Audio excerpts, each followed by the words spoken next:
Matapos ang mahigit isang taon mula noong siya'y maaresto sa Pilipinas, nakatakda ng litisin ang kasong Crimes Against Humanity ni dating Pangulong Rodrigo Duterte sa International Criminal Court. Yan ay matapos kumpirmahin ng ICC ang lahat ng charges laban kay Duterte.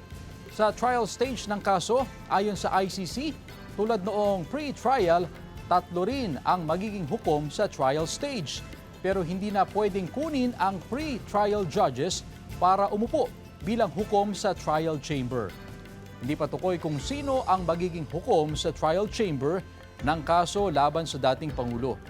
Ang trial chamber ang magiging responsable sa pagsasagawa ng status conferences o ang pagpupulong kasama ang counsel o abogado ng parehong panig. Pagkonsulta sa bawat partido para sa pagtatakda ng petsa kung kailan sisimulan ang paglilitis. Ang pagpapatupad sa mga pamamaraan para matiyak na magiging patas at mabilis ang proceedings.